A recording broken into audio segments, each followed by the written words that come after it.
ان الحمد للہ والصلاة والسلام علی رسول اللہ اما بعد اعوذ باللہ من الشیطان الرجیم بسم اللہ الرحمن الرحیم ومن یطع اللہ والرسول فاولئک مع الذین انعم اللہ علیہم من النبیین والصدیقین والشہداء وحسن اولئک رفیقا صدق اللہ العظیم۔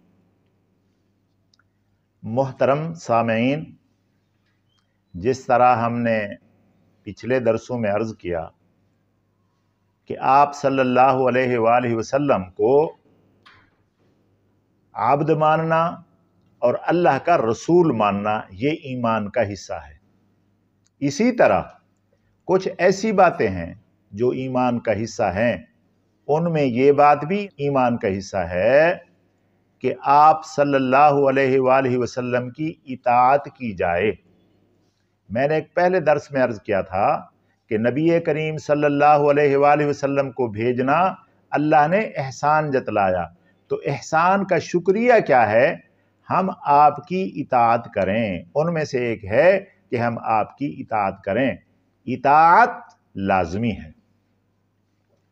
جس طرح کسی شاعر نے کہا، محمد کی اطاعت دین حق کی شرط اول ہے، اگر اس میں ہو کچھ خامی تو سب کچھ نامکمل ہے۔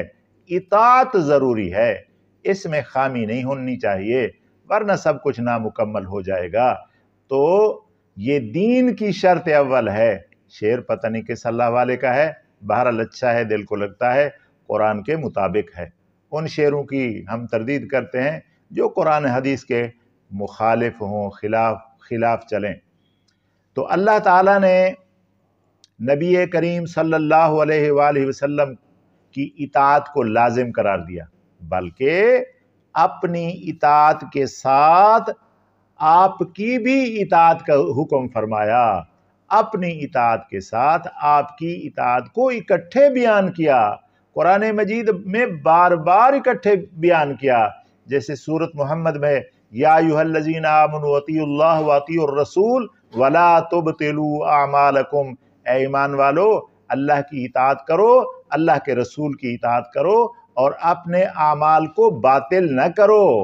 یعنی ان کی اطاعت کو چھوڑ کر اپنی مرضی کے عمل کرو گے تو باطل ہو جائیں گے، اطاعت سے باہر عمل کرو گے تو تمہارے عمل باطل ہو جائیں گے۔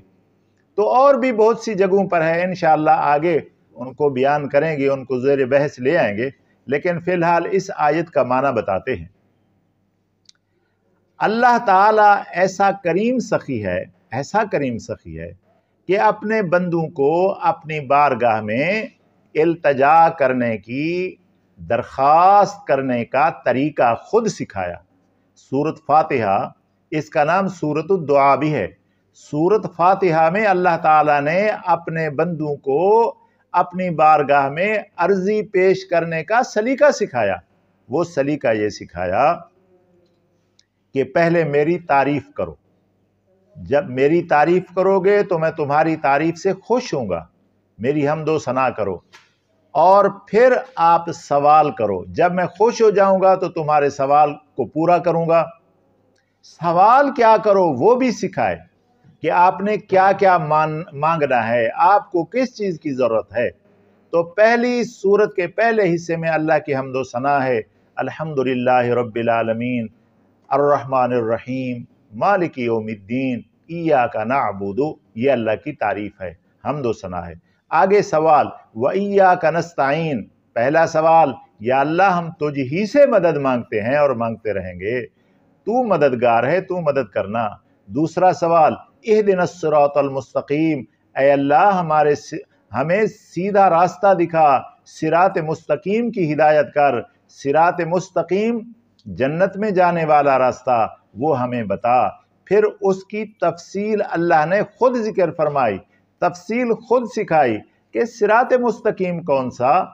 فرمایا صراط الذین انعمت علیہم، راستہ ان لوگوں کا جن پر تیرا انعام ہوا، ان لوگوں کے راستے پر چلا۔ تو ان لوگوں کا راستہ اللہ نے قرآن مجید میں 5ویں پارے میں ذکر فرمایا، جو میں نے آیت مبارکہ تلاوت کی، کہ